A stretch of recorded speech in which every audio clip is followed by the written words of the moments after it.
ॐ नमः सिद्धेभ्यः। ॐ नमः सिद्धेभ्यः। ॐ नमः सिद्धेभ्यः। ॐ नमः सिद्धेभ्यः। ॐ जय जय जय। नमोस्तु नमोस्तु नमोस्तु। नमो अर्यन्ताणं नमो सिद्धाणं नमो वैयाणं नमो वज्रायाणं नमो लोये सवसाणं। मंगलम भगवान वीरो मंगलम गौतमो गणी मंगलम कुंद कुंदारो जैन धर्मोस्तु मंगलम। सर्वमंगलम मांगल्यम सर्वकल्याणकारकम प्रधानम सर्वधर्माणां जैनम जयतु शासनम जैनम जयतु शासनम। अरिहंत देव वंदे गुरु वंदे नगणनान्व्यरायो धम्मदया मे वंदे तमथ कारणम शुद्धम। बोलिए जिनवाणी मात की जय हो। बोलिए सती मात की जय हो। सुदृष्टि तरंगिणी नाम का ग्रंथ पंडित टेकचंद जी कृत 32वां पर्व प्रारंभ होता। आज 31वां पर्व अपना पूरा हुआ। 32वें पर्व में 11 प्रतिमाओं का वर्णन है। सागार धर्म नाम दिया है। सागार धर्म 11 प्रतिमा वर्णन। सागार का अर्थ क्या होता है? सागार का अर्थ क्या होता है तो बताएगा? स मने सही, आगार मने घर, घर सही यानी गृहस्थियों का। इसलिए यहाँ 11 प्रतिमाओं का वर्णन, ग्रस्तों के वर्णन आ रहा है। यहाँ पर भगवान वृषभदेव ने जन्म के बाद 83 लाख पूर्व तक राज्य किया। कल कहा भी था मैंने, याद हो तो? कितने लाख पूर्व तक? आयु कितनी थी? 84 लाख पूर्व तक। राज कितने समय तक किया? उसमें भगवान दीर्घ पुण्य के फल से 10दा भोग भोग कर सुखी हुए। क्या लिखा? दीर्घ पुण्य के फल में 10दा भोग भोग कर सुखी हुए वे इस प्रकार कैसे? अब सोचो, किसी व्यक्ति की आयु 1 लाख पूर्व बराबर 1 वर्ष गिनो ही समझो, तो 84 वर्ष की आयु हुई। तो 83 वर्ष तक राजपाट किया, लास्ट के 1 वर्ष में दीक्षा ली और सब काम किया। अपन भी ऐसा ही करें।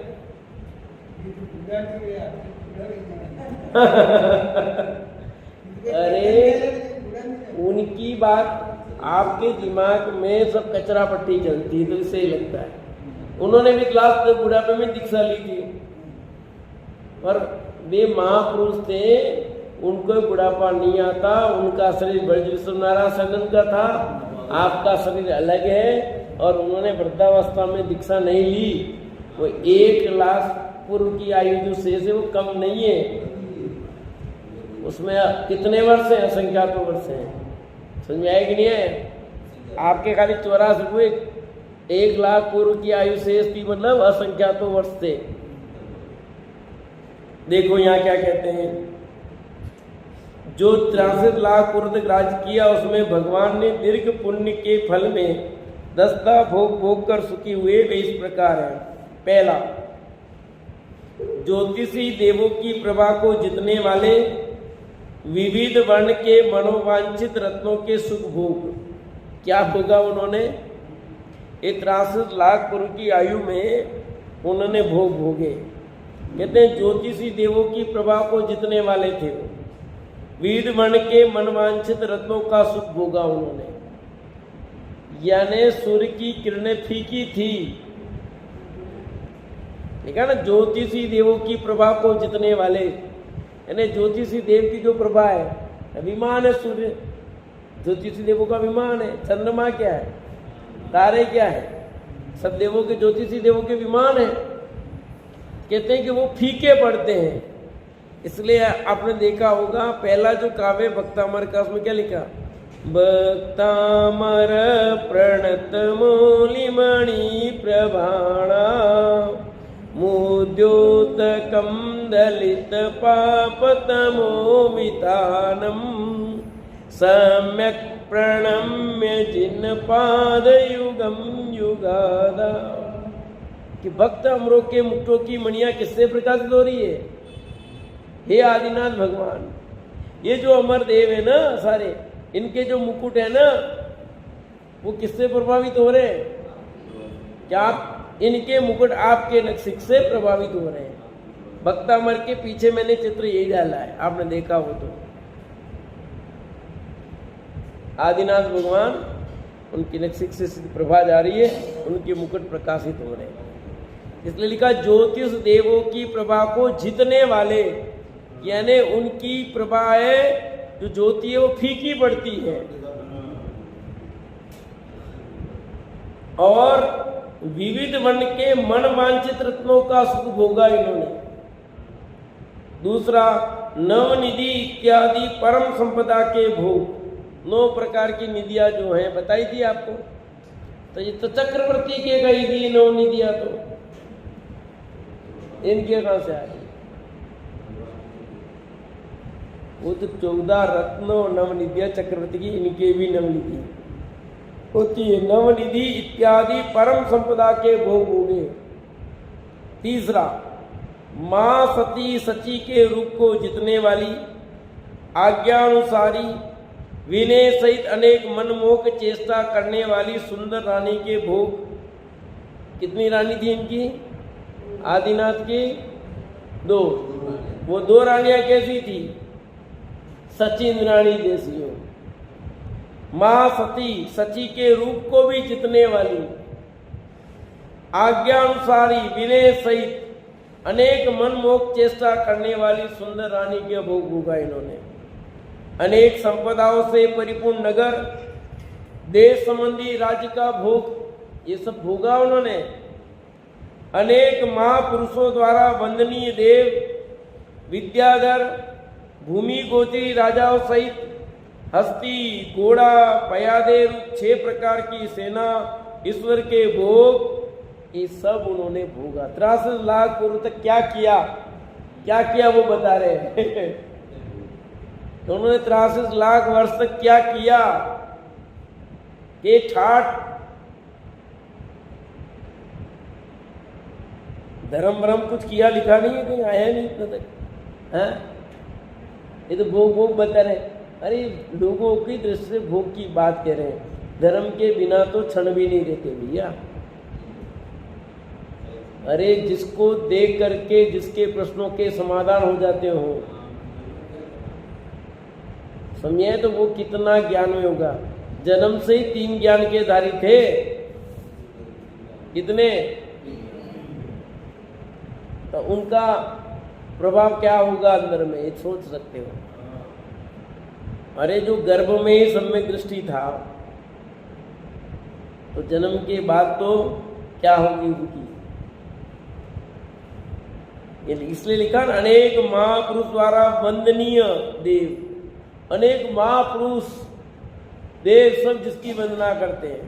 विद्याधर देखो, भूमि गोत्री राजा देखो, हस्ती, घोड़ा, पयादे, 6 प्रकार की सेना इनकी जो बताई थी ना पहले।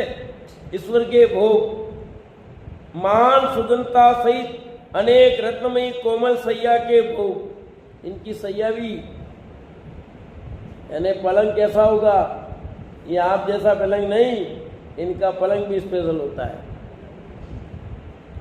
रत्नमयी सिंहासन, तखत, बैठने के स्थान, सभा स्थान, माँ उदार, उत्तम मंदिरों और महलों के भोग, सब ठाट एक ग्रेड के। जैसे राजा महाराजा की कैसे होते हैं, उनकी हर चीज कितनी कीमती होती है, होते तो वही है। जैसे कार आपके पास भी है, और राजा महाराजा के भी उनकी कारें कैसी होती है, उनकी गाड़ियां कैसी होती है, हाँ? उनके हार मुकुट कैसे होते हैं। आपने भी शादी में ड्रेस पहनी और अंबानी की बहू ने भी पहनी, अनंत ने भी ड्रेस पहनी ना, आपने भी शादी में ड्रेस पहनी, पर दोनों की ड्रेस में कितना फर्क है। मतलब बताना है ना कि वो पैसा अभी 2 महीने के लिए वो ठाट करने जाएंगे, वहां चलेंगे 2 महीने तक, शादी के बाद प्रोग्राम, प्री वेडिंग और पोस्ट वेडिंग होगी। प्री वेडिंग तो हो गई, अब पोस्ट वेडिंग होगी विदेश में, उनका जो महल है उसमें 2 महीने तक। तो आप उनके ठाट देखो, मतलब कहने का अर्थ तो वो एक सामान्य, तो तीर्थंकर जैसा महापुरुष होगा उनके क्या ठाट होंगे, वो तो एक सामान्य है ना। राजा महाराजा तो नहीं पैसे वाला ही है खाली, पर ये तो तीर्थंकर का जीव जिसकी देव सेवा करते हैं, उनकी कोई देव थोड़ी सेवा कर रहा है। ठीक है, कुछ कमजोर मनुष्य लोग उनकी सेवा करते हैं, परंतु या तो हजारों देव जिनकी सेवा में हाजिर हैं, तो उनका हर चीज कैसी होगी आप सोचो। जहाँ सोने का उनका अभी सोने की ड्रेस थी, उनकी तो रत्नों की होती है तीर्थंकरों की। मुझे ये बताना है कि आप तीर्थंकरों का ठाट क्या होगा, तीर्थंकर का जीव राजवट उनकी क्या होगी व्यवस्था, वो सोचो, कल्पना करो भी। जो होगा पुण्य से सब मिलता है। रत्नमयी सिंहासन, तखत, बैठने के स्थान, सभा स्थान, मां उदार उत्तम मंदिरों के भोग सब, अनेक आकार वाले, अनेक रत्नमयी स्वर्ण चांदी, अनेक मनोहर धातुमयी बर्तनों के भोग सब, सब रत्नमयी। देखो आप कहते हो ना, वो एक कप चाय उसकी इतनी महंगी क्यों होगी, तो इनकी क्या होगी समझो। उनके टॉयलेट इतने महंगे ऐसा है, तो इनके क्या होंगे कल्पना करो। ये तो भी पंचम काल है, उसमें उसका इतना ठाठ है। तो ये तो चतुर्थ काल में भी महापुरुष, महापुरुष में भी तीर्थंकर, और तीर्थंकर में हजारों देव सेवा करने वाले, तो उनकी भोग ठाठ क्या होंगे एक कल्पना करो। मैं सिर्फ इस दृश्य को आपके सामने दिखाना चाहता हूं कि क्या पुण्य के ठाठ में क्या क्या मिल सकता है। अब हीन पुण्य करोगे तो हीन जैसा मिलेगा अपने को। अपने को पुण्य भी तो नहीं करने आता है, पुण्य भी बांधने नहीं आता है। हम तो क्या करते हैं कुछ पता ही नहीं है, पुण्य भी बांधने नहीं आता है। तो धर्म तो अच्छे काम की अनुमोदना तक नहीं कर सकते, कैसे पुण्य बनेगा तुम्हारा। टांग अड़ाने का काम करोगे कैसे पुण्य बनेगा बताओ। अच्छे कार्यों की अनुमोदना करो। हो जब नहीं दे सकते हो, कुछ कर नहीं सकते हो, तो जो कर रहे हैं उनकी तो अपन स्वाध्याय नहीं, पर जो कर रहे हैं उनकी अनुमोदन। बहुत बढ़िया भैया, तुम स्वाध्याय करते हो, तुम मंदिर जाते हो, बहुत बढ़िया बात है, अच्छी बात है, जाना ही चाहिए। हाँ, एक जने को और रोक के बैठ नहीं जाना। अपन स्वाध्याय में नहीं जा पा रहे, दूसरों को रोक के नहीं बैठना। जाओ, तुम तो जाओ, तुम तो जाओ। पुण्य भी इसलिए भी कह रहा हूं, पुण्य भी बांधने नहीं आता अपने को। सहज रूप से मुनिराज आहार ले रहे हैं, 4 पशु बैठे हुए देख रहे हैं और अनुमोदना कर ली और उनका भव सुधर गया। सुधर गया कि नहीं सुधर गया? पुण्य तो सहज बन जाता है, वो भी हम सही ढंग से नहीं कर सकते। अनेक आकार वाले, अनेक रत्नमयी स्वर्ण चांदी आदि अनेक मनोहर धातुमयी बर्तनों के भोग। नवा विविध विविध सट रसमयी जीवा रंजित अनेक भोजन व्यंजन रूप वस्तुओं के भक्षण में भोग। अरे आहार ही देवो पुनीत होता है, जब तक दीक्षा नहीं लेते तब तक तो भोजन कैसा होगा बोलो। विमल जी भाई साहब, कौन सा हलवाई बुलाएंगे? इनका हलवाई कैसा होगा कि हलवाई वलवाई जरूरत ही नहीं है, चक्रवर्ती के लिए तो खाना बनाते हैं 300 में, पर इनके तो सीधा भोजन ही वहीं से आता है, यानी कोई चूल्हा वूल्हा जलाने की जरूरत ही नहीं पड़ती इनके लिए।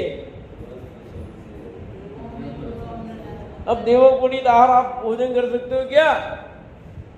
कर सकते, अपन भी कर सकते हैं।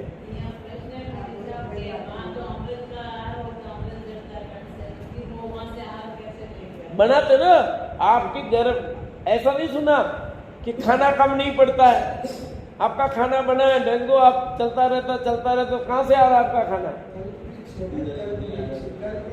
जो चाहिए वो मिलता है, उनको क्या दिक्कत? आपको तो दे सकते हैं ना, वो आपको तो रत्न दे सकते हैं, आपको तो वैभव दे सकते हैं ला करके, वो चीज वो काम है नहीं, आपको तो सुविधा उपलब्ध करा सकते हैं। कितनी विद्या देंगे, पुराण में पढ़ते नहीं पढ़ते, उनको वो विद्या दे दी, उसको वो विद्या दे दी, कुछ करके आया कि नहीं आया पुराणों में सब? तो इसलिए भले उनका कंठ से अमृत चढ़ता, वो ये आहार ग्रहण नहीं कर सकते, ठीक है? वो भोजन जो तीर्थंकर को लाके दे रहे वो ग्रहण नहीं कर सकते, परंतु उनके लिए व्यवस्था तो कर सकते हैं। वो जो समोसन की रचना की, तो कोई देह बना करके समोसन में नहीं बैठ सकता, तीर्थंकर के लिए समोसन की व्यवस्था, पर खुद भले रचना की है पर खुद नहीं बैठ सकता। समझ में आया कि नहीं है? सब नियम है, व्यवस्था है ऑटोमेटिक। अरे भाई आप अपने बच्चों के लिए सुख सुविधा करते हो पर खुद नहीं करते हो, खुद नहीं खाते पीते, ऐसा नहीं होता है क्या? है? बच्चों के लिए कितनी सुविधा जुटा लेते हो और खुद नहीं। अपने चलेगा, अपना फटे कपड़े चलेंगे, पर नहीं छोड़ोगे तो नहीं करते हो। आपने कितने बच्चों की कितनी सुविधा कर देते हो? आप हाथ में पहनोगे घड़ी 1000-2000 की, वो पहनेगा 60,000-50,000, होता कि नहीं होता है? देखिए भैया, देव देवी मनुष्य स्त्रियों द्वारा गाए बजाए गए अनेक सुंदर स्वर सहित संगीत, गान, नृत्य, अनेक राग रंग के भोग। तभी तो वैराग्य हुआ था, बर्थडे पे प्रोग्राम हो रहा था। तो एक जने ने प्रश्न पूछा है, जन्मदिन की शुभकामना देना कौन सा मिथ्यात्व है या नहीं? ठीक है, आप सोच के बताओ भैया। प्रश्न आया है, जवाब दिया नहीं है अभी तक तो आप है या नहीं है, तो क्यों है? देखो भाई,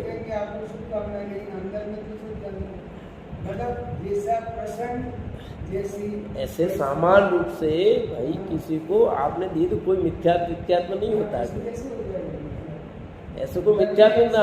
आपका जन्मदिन है, आपको वही जन्मदिन की शुभकामना बताई, ऐसे कोई मिथ्यात्व नहीं होता। समझ में आएगी नहीं?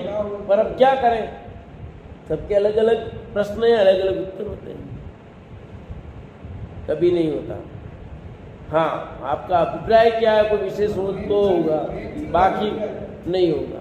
सामान्य रूप से ऐसे अपन किसी को कहते हैं तो कुछ उससे मिथ्यात्व नहीं होता।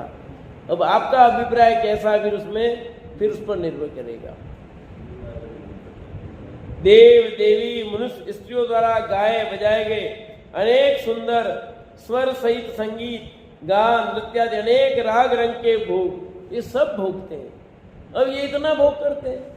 अब प्रश्न यहाँ खड़ा हो जाता है, एक तरफ तो उसी भव से मुक्त जाने वाले जीव, धर्मात्मा जीव, तीर्थंकर, और फिर इतना भोग भोगते हैं। ये काय के धर्मात्मा है? धर्मात्मा है। अपने आप को ऐसा कोई करता दिखे, आप उसको धर्मात्मा मानोगे? कई धर्मात्मा नहीं, सब धर्मात्मा ठग है। हाँ, ये सब नाटक है। 1 मिनट में आप डिग्री पकड़ा दोगे, 1 सेकंड में नहीं। यहाँ करते हैं, ऐसा करते हैं, हाँ, ये तो प्रवचन करते हैं और ऐसा करते हैं। लो 1 मिनट में डिग्री, कुछ नहीं, तो ठग। और ये देखो, अरे भैया जिसका नियोग है वो सब भोगते तो है, पर उन भोग के काल में भी उसके प्रति क्या है, आसक्ति भाव नहीं है। भोग भोगते तो है पर भोगों के प्रति फिर भी उदासीन भाव है। इतना भोग भोग रहे फिर भी उदासीन भाव। किसने कहा भोग भोगने पड़ रहे जबरदस्ती है? भोगने पड़ रहे, हाँ सच यही भोगने, क्योंकि जो पुण्य बांधा है उस पुण्य की निर्जरा नहीं होगी, फिर उस पुण्य की निर्जरा करना भी जरूरी है।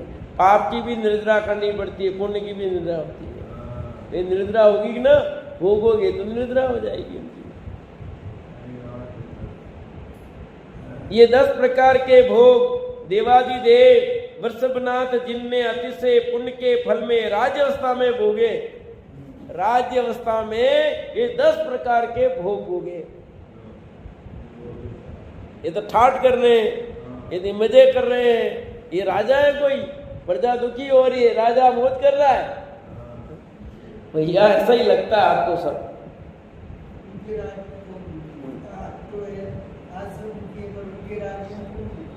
उनके राज में दुखी नहीं होता, क्योंकि उनके गर्भ में आने के पहले ही रत्नों की वर्षा हो गई थी, और गर्भ में आने के बाद भी 9 महीने तक रत्नों की वर्षा हुई थी।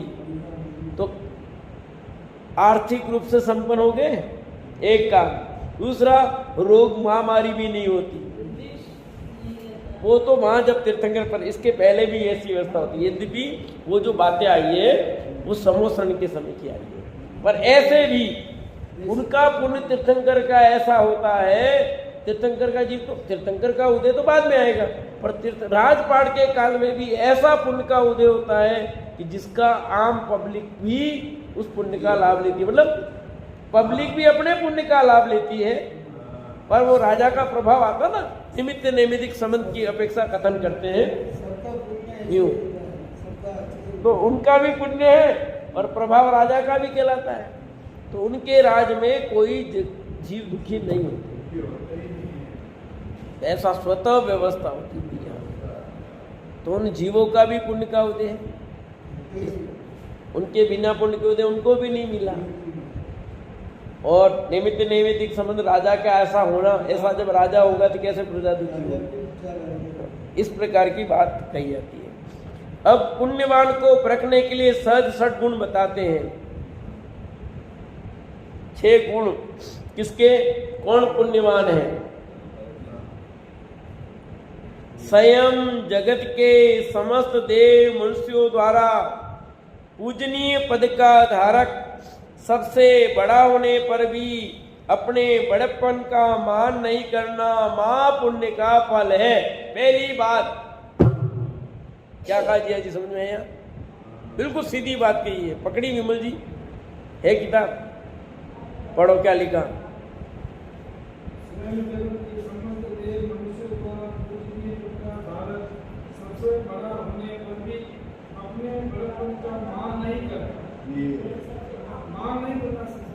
एक ग्रेड है सारी दुनिया में सब लोगों से, मतलब जो है, फिर भी रंच मात्र भी अहंकार नहीं है। इससे पता लगता है वो महापुण्यशाली है, महापुण्य का फल है ये। महापुण्य का फल ये कि अभिमान नहीं करना। क्या लिखा, ऊपर की लाइन छोड़ दो, खाली इतना पढ़ो, अपने बड़ेपन का मान नहीं करना महापुण्य का फल है।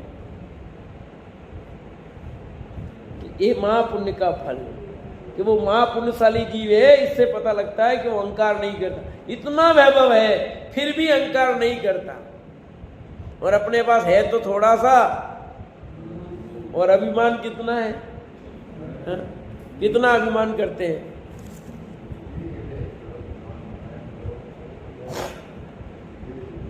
अपने को पता ही नहीं कितना अभिमान।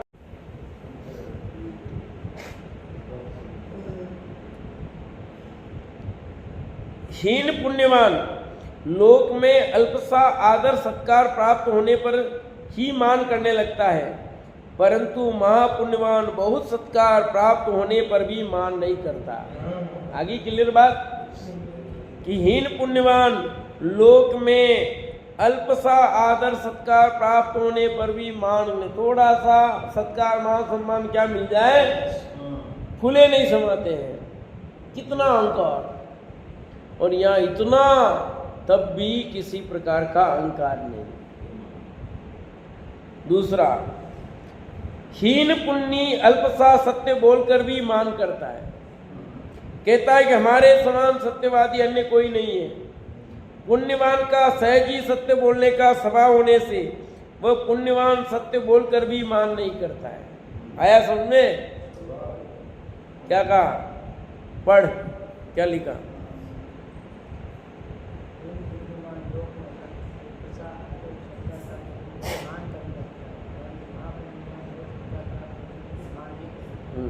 अब क्या लिखा? हीन पुण्य अल्पसा सत्य बोलते तो सब थोड़ा सा, पर अपने आप को मान सत्यवादी मानते हैं।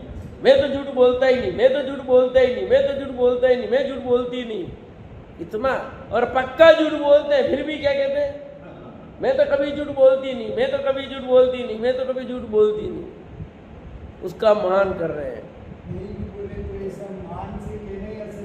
वही हो रहा। और ये कहते हैं कि वे महापुण्यशाली असत्य बोलते ही नहीं है, फिर भी मान नहीं करते, उनके मुख से असत्य निकलता ही नहीं है। जो निकलता है वो जो कहा वो हो गया, ठीक है। शादी करोगे? हाँ। नहीं करोगे तो ना करना, हाँ तो हाँ। दादा ने लिखा ना उसमें, किसी सोच रहे थे कि मना कर देंगे, पर गए तो मानो ये पहले से तैयार बैठे हो। तो ये मायाचार नहीं होता उनमें कुछ। अपन तो सोचेंगे, देखते हैं, अभी तो इच्छा नहीं है, अभी 1-2 साल बाद कमाने लगेंगे तब करेंगे, 50 बहाने। जिस लड़कियों को उसी को बात देखते हैं 50 बहाने, और इनका यहाँ पर कुछ ऐसा नहीं है। पुण्यवान का सहज ही सत्य बोलने का स्वभाव होने से वो पुण्यवान सत्य बोलकर भी मान, सत्य बोल करके भी मान नहीं करता। तीसरा, हीन कुलीन तुच्छ पुण्यवान अल्पसा पुरुषार्थ प्राप्त कर मान करता है, दीन जीवों को पीड़ा देता है, भय दिखाता है, कहता है कि हमारे समान बलवान पुरुषार्थी कोई अन्य नहीं है, ऐसा कहकर अभिमान करता है। परंतु मान पुण्यात्मा मान बल पराक्रम धारण करके भी मान नहीं करता है, दीन जीवों की रक्षा करता है। सामान्य शक्ति है, उसमें भी कितना घमंड करते हैं। हाँ, कोई तलवार लेकर के चल देता है, कोई लकड़ी लेकर के, कोई दिखाते हैं, धमकियाँ दिखाते हैं।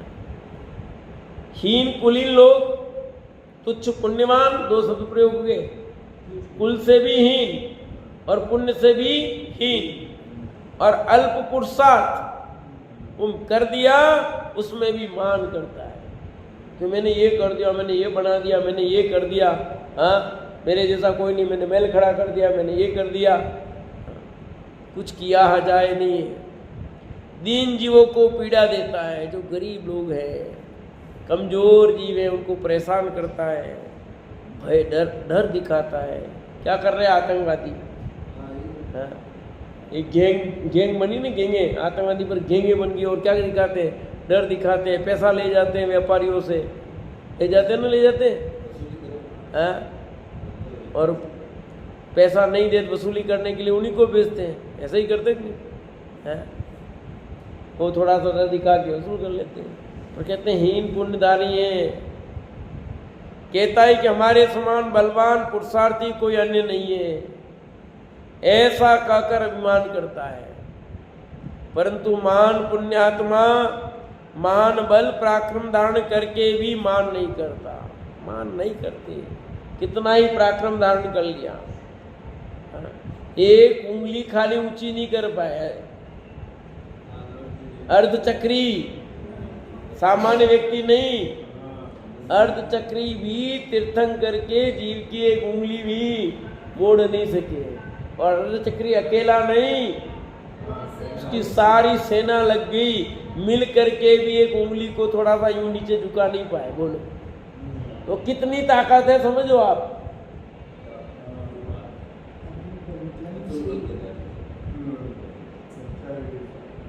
वो देवों से भी ज्यादा शक्ति तीर्थंकर के जीव में होती है।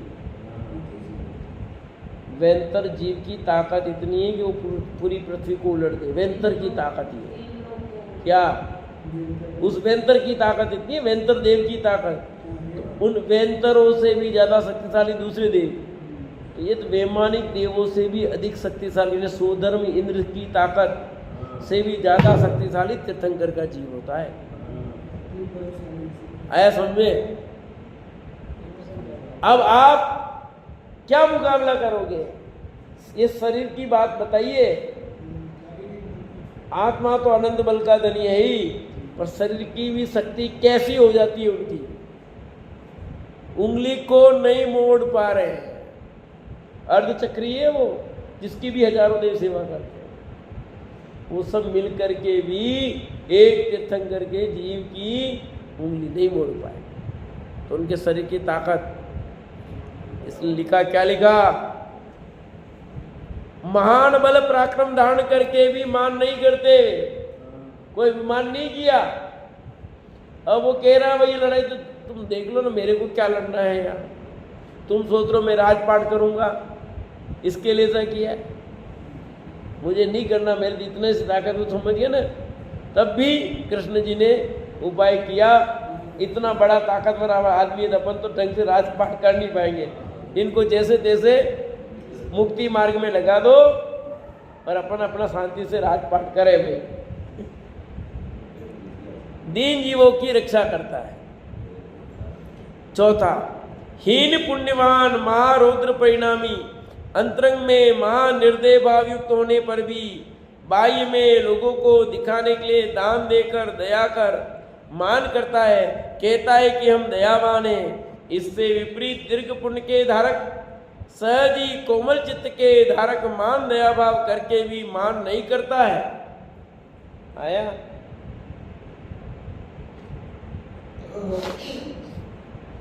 जो हीन पुण्यवान है वे कैसे होते हैं? कि महारौद्र परिणामी, एक तो अंतरंग में मान निर्दय भाव युक्त, दया भाव नहीं, बाह्य में लोगों को दिखाने के लिए दान देकर दया कर मान करता है। बाहर में कल दिखाता, अंदर में तो दया भाव है नहीं। कहता है कि हम दयावान हैं। कैसा, क्या कहता है? हम दयावान हैं। इससे विपरीत दीर्घ पुण्य के धारक, जिनके विशेष पुण्यधारी हैं, सहज ही कोमल चित्त के धारक मान दया भाव करके भी मान नहीं करते हैं। कितने जीवों पर उपकार कर देते हैं, सब पर दया। जिनके निमित्त से जीव हिंसा होती ही नहीं है, मुनिराज बनने पर नहीं, गृहस्थ अवस्था में भी उनका शरीर हल्का होता है। यद्यपि शरीर तो ब्रजभूषण नारायण है, पर शरीर हल्का होता है। सम चतुर संस्थान होता है उनके, कहीं से भी डोल बेडोल नहीं होता। उनके कान जो जैसे चाहिए वैसे ही है, नाक जैसी चाहिए वैसी ही है, आँख जैसी चाहिए वैसी ही है, माथा जैसा चाहिए वैसा ही है, मुंह जैसा चाहिए वैसा ही है। यानी जो रूप, जो चीज जितनी आकार में जैसे होती है वही, उसमें बेडोल बना नहीं होता। अब अपने सबकी नाक एक जैसी नहीं है, किसी की सुंदर है, किसी की नहीं है, किसी की नाक दब गई है, किसी के यहाँ से दब गई होगी, किसी के यूं होंगे, बिचका गई होगी, किसी के बढ़िया है, किसी की आँख में, किसी के कान टेढ़े मेढ़े हो गए होंगे, किसी के दब गए होंगे, किसी का माथा चिपक गया होगा, किसी का यूं हो गया होगा, पर उनका ऐसा नहीं है।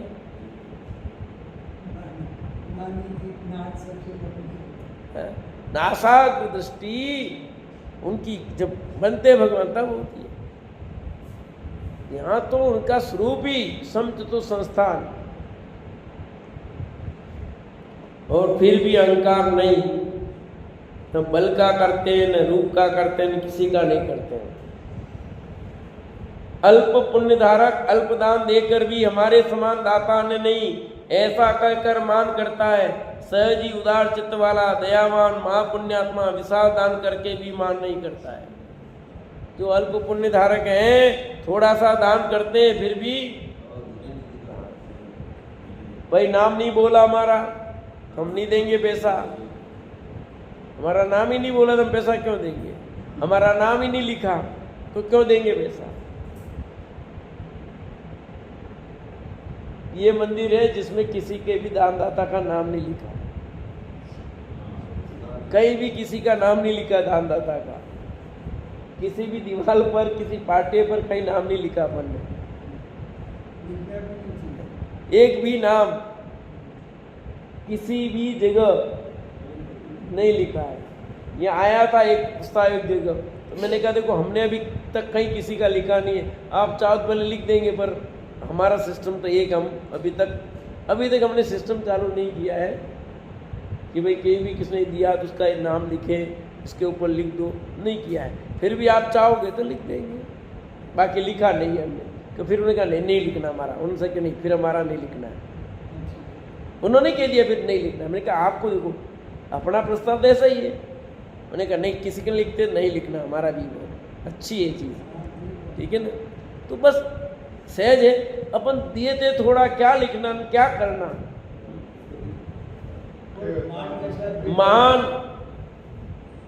महान पुण्यात्मा जीव, और वैसे देखो लिखा भी जाए तो कोई बुरी बात नहीं है, लोगों की भावना बनती है, ये लोगों ने दिया था, इतिहास के पन्नों में भी नाम होता है कि हमारे पिताजी दे गए थे, दादाजी दे गए थे। लिख देना भी बुरा भी नहीं है, कहीं किसने लिखा है तो बुरा ऐसा नहीं कह रहा हूँ, अपन ने ऐसा किया, बस मैंने इतनी बात कही है।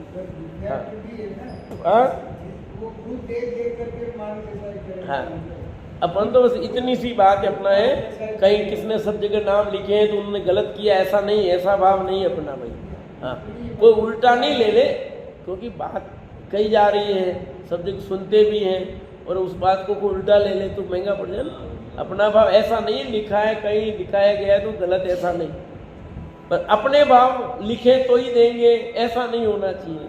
अपने मन में ये भाव ये होना चाहिए बस कि मेरा नाम लिखे तो ही पैसा दूंगा, नहीं, हमें तो अपना दान दिया अच्छे कार्य में, हाँ गलत चीज़ में नहीं जाए, सही चीज़ में जाना चाहिए, सही में लगना चाहिए, ये हमारा कर्तव्य है।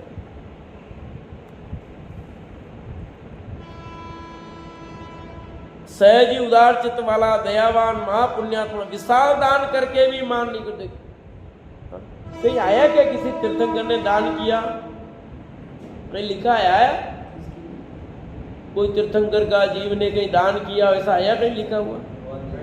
उन्होंने 1 करोड़ का दान दिया, 1 अरब का दान दिया, कहीं आया ही नहीं है। फिर ये लिख रहे ऐसा, ये लिख दिया इन्होंने विशाल दान करके भी मान नहीं करता, गलत लिख दिया ना पंडित जी ने। हाँ, क्योंकि किसी पुराण में ऐसा कहीं लिखा हुआ नहीं मिला मुझे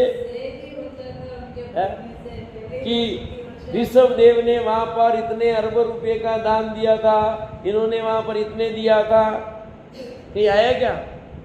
कहीं फिर भी अरे जो राजवता वहां सब व्यवस्थाएं होती है, लिखा भले कहीं नहीं गया है। वे प्रति समय दान करते हैं, आपने ध्यान दिया नहीं, वे ज्ञान दान देते हैं, अभय दान देते हैं। अरे जिसके मन देख करके शंका का समाधान हो जाए, कौन सा दान है? जिनको देखकर सारे जीव निर्भय हो जाते हैं, अभय दान है। इसलिए लिखा विशाल दान। हाँ, आहार दान नहीं देते किसी को, वे किसी को यानी मुनिराज को किसी को पड़गाते नहीं जब तीर्थंकर बनने वाले होते तो। क्यों? उनके सामने कोई मुनिराज नहीं आएगा, वे किसी को आहारदान नहीं देंगे, क्योंकि आहारदान देना है तो फिर क्या करना पड़ेगा? सब विधि करनी पड़ेगी, नहीं करनी पड़ेगी। और वे जब किसी को ही नमस्कार नहीं करते, हाँ, वे नमः सिद्धे भी के दीक्षा भी नमः सिद्धे भी के लेते हैं, तो आप सोचो फिर वे आहार दान कैसे देते? इसलिए कह रहा हूं ना, आहार दान नहीं देते। अभय दान स्वतः होता है, ज्ञान दान भी स्वतः होता है, ये सब स्वतः होता है। 6वां, हीन पुण्यवान अल्पसा विरक्त होकर भी मान करता है, कहता हम त्यागी हैं, हमें कुछ भी वांछा नहीं है। बड़भागी महान पुण्यात्मा ने भोग संपदा को प्राप्त कर उनसे उदास रहते हुए भी मान नहीं करते। थोड़ा सा त्याग किया, हम रात को नहीं खाते हैं, हमने ये छोड़ दिया है, हमने ताज जिंदगी आलू छोड़ दिए, हमने ताज जिंदगी एप्पल छोड़ दिए। एप्पल तो खा सकते हैं बक्स से, फिर भी हमने छोड़ दिए। लो, हमने तो बस सिर्फ रस, अब हमने अनाज मनाज का त्याग कर दिया, सिर्फ हम तो फलाहारी हैं, अभिमान करते हो। ये सब कुछ त्याग करके भी कोई मान नहीं करते हैं, उनको किसी प्रकार का मान नहीं होता। इन 6 बातों में मान नहीं करना पुण्य का फल है। क्या लिखा? ये पुण्य का फल है, मान नहीं करना भी। ये 6 गुण भगवान में होते हैं। किसमें होते हैं? हाँ, भगवान मतलब जो बनने वाला जीव, उसकी बात चल रही है।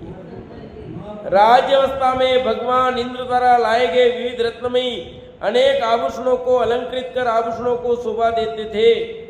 इस संदर्भ में आचार्य कहते हैं कि क्या कहते हैं कि उनकी चर्चा पर कल करेंगे, समय हो गया।